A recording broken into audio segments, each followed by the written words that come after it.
So today we'll be talking about Disability Pride Month, and we have some guests with us today. If you all want to introduce yourselves, I'll go with Gabby first.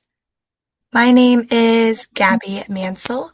I am a family navigator here at the St. Louis ARC. Mike, would you like to tell us about your position with the St. Louis Self Advocates Group and introduce yourself? Hi, my name is Mike Daly. I am the secretary of the St. Louis Arc Advocate Group. Wonderful. Thank you so much, Mike. And Katie, would you like to do the same? Yes, my name is Katie Johnson. I am the Vice President of the Self Advocates. Today we'll talk about Disability Pride Month. It is July, which means that it is officially Disability Pride Month. And I wanted to go over why we celebrate Disability Pride Month in July. There actually is a very cool reason. Disability Pride is celebrated in the month of July to commemorate the passage of the Americans with Disabilities Act, or the ADA. And the ADA was passed on July 26th, 1990, which was 36 years ago, almost 36 years ago. So we'll look at a little bit of history before we dive into what disability pride means to this group. So, disability rights advocacy over the years has taken many forms. There's a photo on screen of Judy Heumann, who is widely regarded as the mother of the disability rights movement, or sometimes she's called the mother of the ADA. She was a driving force behind the ADA getting passed. And before that, leading up to that, she led protests, including the 1977 Section 504 sit-in and the 1990 Capitol crawl. She was a part of both of those, which ended up forcing the passage and enforcement of groundbreaking civil rights protections, including the ADA. So she put in a lot of work, and she's a definitely a disability advocate of history that we talk about a lot in the St. Louis Self Advocates group. I also have on screen some photos from other actions, including the Capitol crawl. There is a photo of some people crawling up the steps of the Capitol building in Washington, D.C. The Capitol crawl occurred on March 12th, 1990, just a little bit before the ADA was passed. Over 60 disability rights activists, organized by the group called ADAPT, which was a grassroots advocacy group, they cast aside their mobility aids, walkers, and wheelchairs, etc., and they crawled or dragged themselves up 83 stone steps of the US Capitol. And the reason we talk about this history and these amazing civil rights actions are because they led to the wonderful federal protections that we have today for people with disabilities. And that's why we celebrate in July. So, what protections does the ADA cover? The ADA prohibits discrimination against people with disabilities in several areas, including employment, state and local government, public transportation, public businesses, telecommunications, and more. There's also a miscellaneous category. There's a graphic here that shows some different pictures of what might be included in the ADA, including a service animal, um, would be a protected area. Katie, I know I already read it, but do you have anything else you would add about accessibility or Just ADA? making sure that accessibility is still a big issue. Um, I know my mom had said when they went to like a strip mall, she had to like drive around because there wasn't um much of a way for her to get up the sidewalks. She had to go all the way around. And I Mhm. had that happen to me when I went to a couple events myself.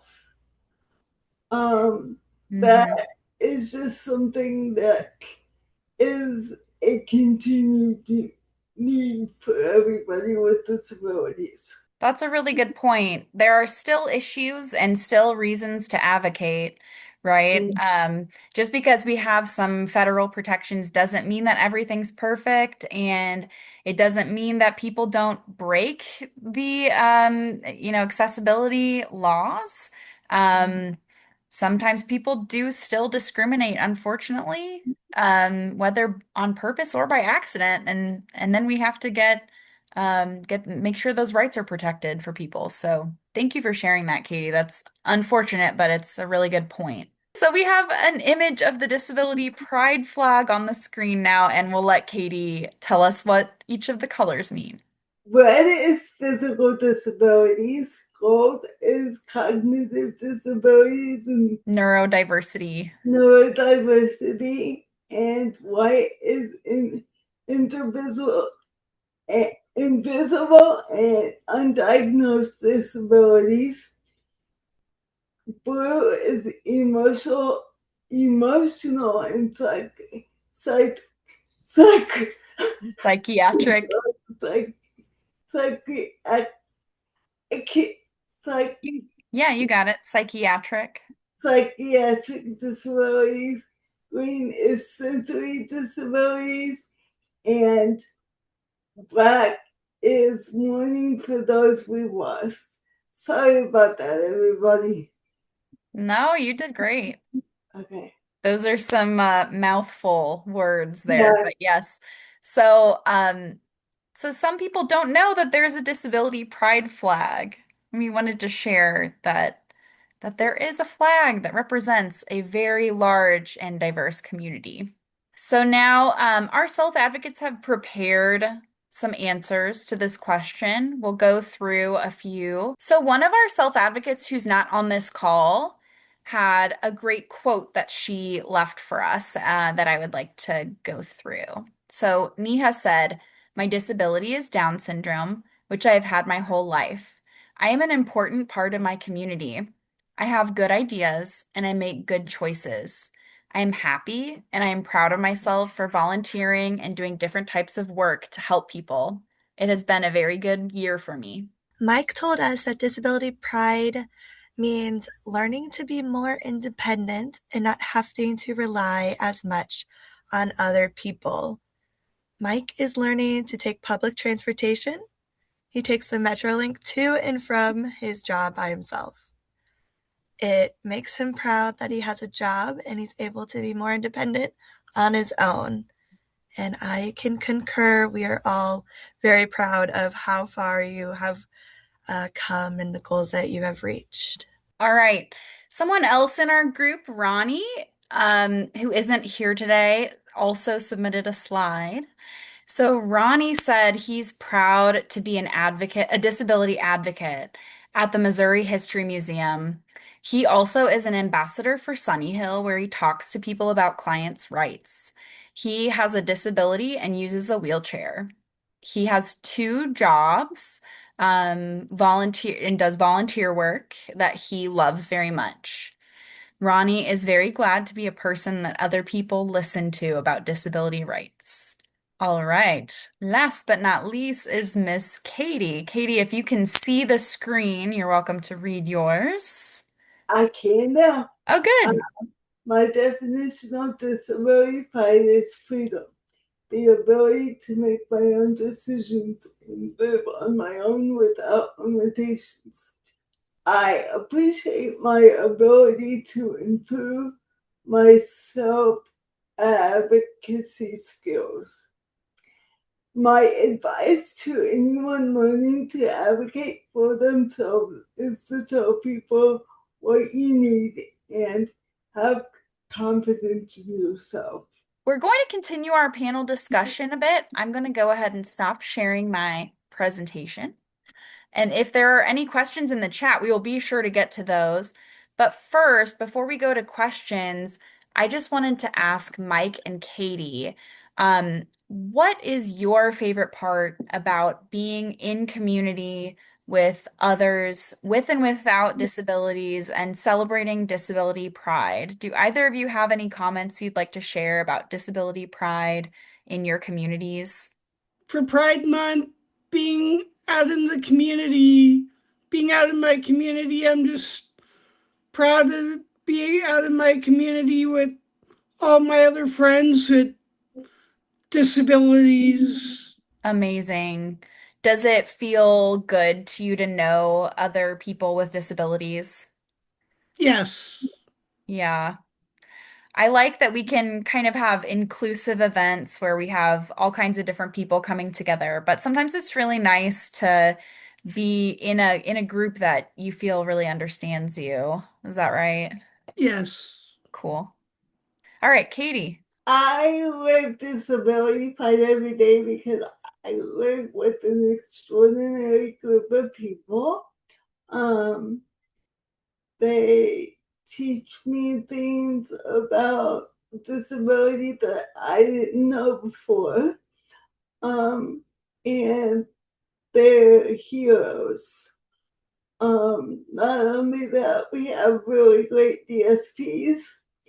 And I found out the other day because of all the advocates, um, all the DSPs got a raise. So, Yes. Yes, that's really great. And mhm, that's something that we work on with legislative advocacy every year, right, Katie? right. And you've worked really hard on that to advocate for your DSPs. And by the way, DSP, if people in the chat don't know, DSP stands for Direct Support Professional. So Katie has been an advocate for that group. Katie, why do you think it's important to advocate for your staff too? Uh, it's important for me and the other people in the group that have DSPs to be able to express how they feel about their stuff and how much they need them and love them. And um, want them to have the same opportunities as they do be as we do, being able to go out after work and enjoy themselves with their families and not work too much and get Hmm. recognition for what they do.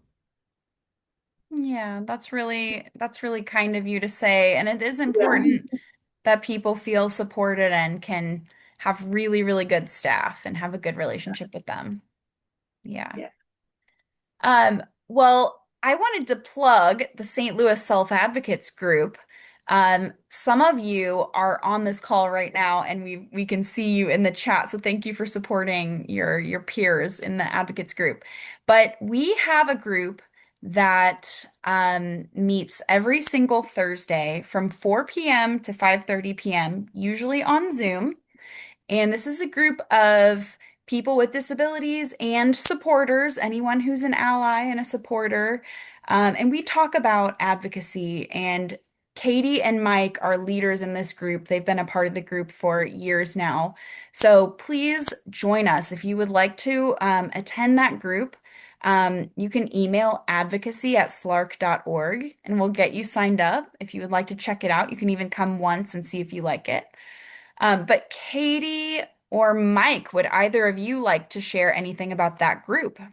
That group has changed my life because I've met so many cool friends, including Mike, and I've had extraordinary leaders like you, Gabby, and Brienne. So along the way, you guys have taught me lessons too. Oh, that's so nice. Mike, would you like to share what you like about that group? I love and care about all of our participants in the group, and I feel that all of our participants have taught me. I also feel that our participants have taught me so much. I agree. I think we learn from each other all the time. Gabby, would you like to share anything about the Self Advocates group? I absolutely love the Self Advocates group. I've been attending with you all for almost 2.5 years, the amount of time I've been with the ARC at this point. And the community you all have and the kindness and strength you all have is really wonderful. It's um, the moment you step into our Zoom, you feel a part of everything and you're welcomed with open arms. We get to care about each other on several levels with advocacy, but also personally. It's really nice. It's really lovely. I agree. It's a really great community. You all are really just amazing people, and we love getting to learn from you. So, thank you, everyone. Someone asked, "What is your most memorable moment advocating?" Would anyone like to answer that question? When I went to Disability Rights Legislative Day in 2024 and I spoke, Yeah, you did. that You, was one of the biggest moments of my life. you spoke in front of hundreds of people, probably close to 1,000 people. It was Yes. amazing. Do you remember, do you want to share anything that you spoke about at that day? If you remember. Um, I did speak about the disability, uh, the accessibility in the DSPs, and since then there has been some improvements. So I'm really, really happy about that. Yeah. Katie was really instrumental in getting a Hoyer lift added to the Capitol. So they now own a Hoyer lift, which is amazing. And you really helped to make that happen. You brought that to everybody's attention. So we're so proud of you for that. It's pretty Thank you. amazing. Mike or Gabby, would either of you like to share any advocacy you've done or any events that you've been to for advocacy? I've been up to the Capitol for DRLD at least twice. Yeah. Did you get to meet with some legislators when you were I there? did. I got to meet with Joe Dowell. Awesome. That's great. Yeah, it's really cool that we can bring groups to the Capitol at the Arc. We have a great time and it's always really impactful. All right, and that is one of the questions. Someone asked if you went to Jeff City, and and we talked about it. You did go to Jeff City. Both of you have been to Jeff City, and so has Gabby. Gabby, do you want to share anything about a Jeff City trip or anything you've done with advocacy? Sure. Thank you for asking. I've been to Jeff City with both Mike and Katie several times. I was there to see Katie do amazing at her speech. I've been there with Mike, sitting and eating lunch after speeches, and it's a great time to see the whole community throughout the whole state come together. And that Disability Rights Legislative Day happens once a year, and we pack in that building and we yell and we clap and we chant and we tell them that disability rights are human rights. And I'm just really happy that I've been able to be a part of that. So thank you.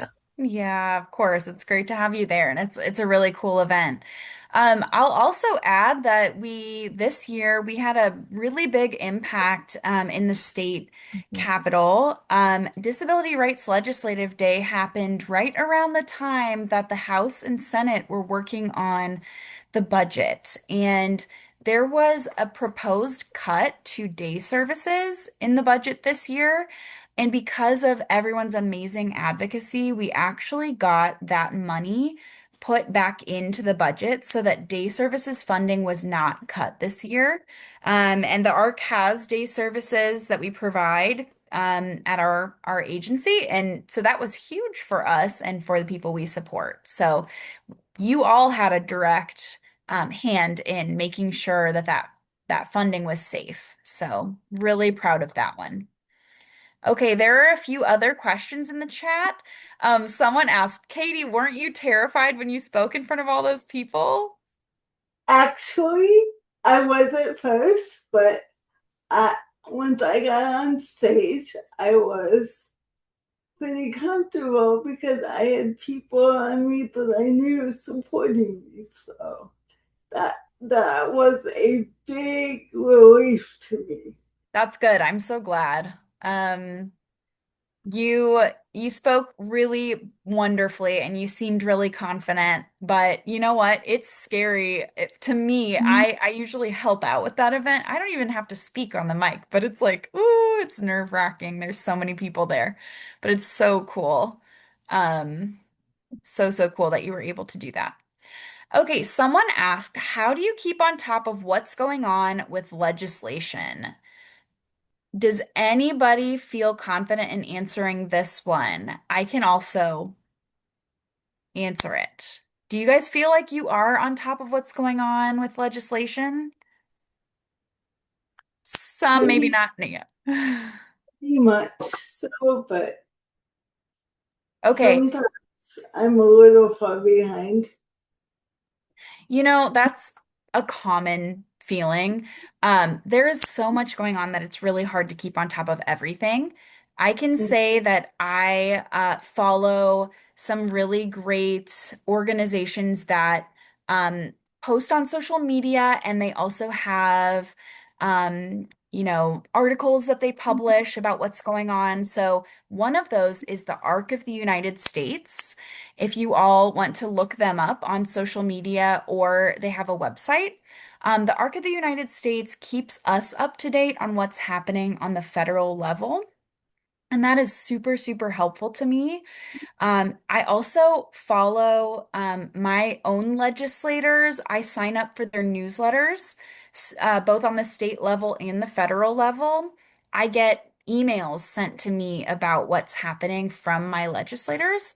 And then there's other ways to keep up to date. Like in the St. Louis Self Advocates group, we usually do an update every once in a while. There's so much going on that we probably don't address all of it, but we do try and keep people as up to date as we can. Um, and then we have discussions about what we can do about things. So, for example, if there's something happening in legislation that we want to make a change about, we can draft up an email together or a letter together in that group, and then we're not alone. We can kind of take some action together, or we can plan for a Jeff City trip together. So we do a lot in collaboration with one another, and that makes it easier um, to handle that, all the information that's coming our way. Someone else asked, how do you make friends with people without disabilities? Or how do you tell people that you have a disability? Does anybody want to answer this one? That's a great question. I basically am straightforward. My relationships with people with without disabilities is pretty much the same. I look at the inside and outside of a person and their personality and see the beauty in on the inside and the outside of a person. That's really great. Yeah, so you don't judge a book by its cover, right? You get to know the Right. person. Yeah. Someone in the chat mentioned the Meetup group. There are a lot of cool events on Meetup too. So keep that in mind. St. Louis Arc posts some events on Meetup and other groups might too. So that could be a fun way to get to know friends. Well, is there anything else that anyone wants to share about how to advocate or how to make your voice heard, how to build confidence? That's something that both of you guys really have worked on over the years. You're both very confident, friendly people that do really cool things. Well, I do have to say that meeting Mike, his confidence his confidence makes me more confident in myself and the other self advocates as well. That's really cool. So you kind of feed off of each other's But confident energy and feel like but you have a support system. yeah.